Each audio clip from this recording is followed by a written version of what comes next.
আপনাদের কার কার শাশুড়ি কেমন আমার জানা নেই, তবে আমার শাশুড়ি আলহামদুলিল্লাহ আল্লাহর কাছে কোটি কোটি শুকরিয়া। আল্লাহ আমাকে অনেক ভালো একটা শাশুড়ি দিয়েছেন। দেখেন আমার শাশুড়ি আমাকে ভালোবেসে কি মজার রান্না করে নিয়ে এসেছে। আসসালামু আলাইকুম, সবাই কেমন আছেন? অবশ্যই ভালো আছেন, আলহামদুলিল্লাহ আমরা অনেক ভালো আছি। তো আজকে আপনাদের সাথে ছোট্ট একটি ভিডিও শেয়ার করব। ভিডিওটি হলো আমার শাশুড়ির রান্না করা তরকারি। তো সে রান্না করে ফ্রিজিং করে আমার জন্য নিয়ে এসেছে সেই কত দূর থেকে। তো আমার শাশুড়ির রান্নার হাত অনেক ভালো, মাশাল্লাহ, সেটা বলতেই হয়। আর আপনাদের কার কার শাশুড়ির রান্না কেমন অবশ্যই কমেন্ট করে জানাবেন।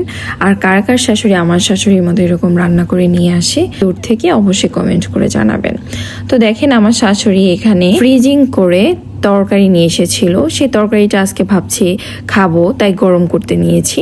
আর ভাবলাম আপনাদের সাথে একটু শেয়ার করি, আপনাদের সাথে না শেয়ার করলে আমার কিছুই ভালো লাগে না, তাই তো শেয়ার করি। এই যে দেখেন আমি তরকারিটা আজকে গরম করার জন্য নামিয়েছি।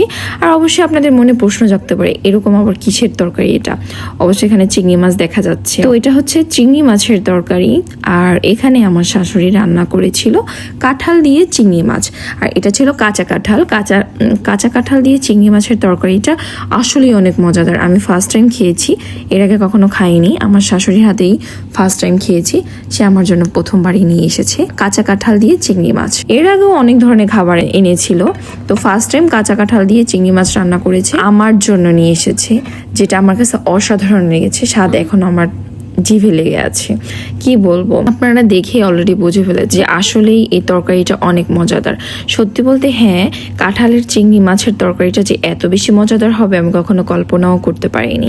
অনেকেই হয়তো কাঁঠাল দিয়ে নানান ধরনের তরকারি রান্না করেন, আমি কখনো কাঁঠাল দিয়ে কোনো তরকারি রান্না করিনি আমার লাইফে। তো আমার শাশুড়ির হাতে প্রথমবার কাঁঠাল দিয়ে চিংড়ি মাছের রান্না তরকারি খাবো। কে কে এরকম ভাবে সুন্দরভাবে চিংড়ি মাছ দিয়ে কাঁঠাল রান্না করতে পারেন অবশ্যই কমেন্ট করে জানাবেন। আর আমার শাশুড়ির তরকারি রান্নাটা কেমন হয়েছে, আমার ভিডিও কেমন লাগলো অবশ্যই কমেন্ট করে জানাবেন। সবাই ভালো থাকবেন, সুস্থ থাকবেন, আল্লাহ হাফেজ।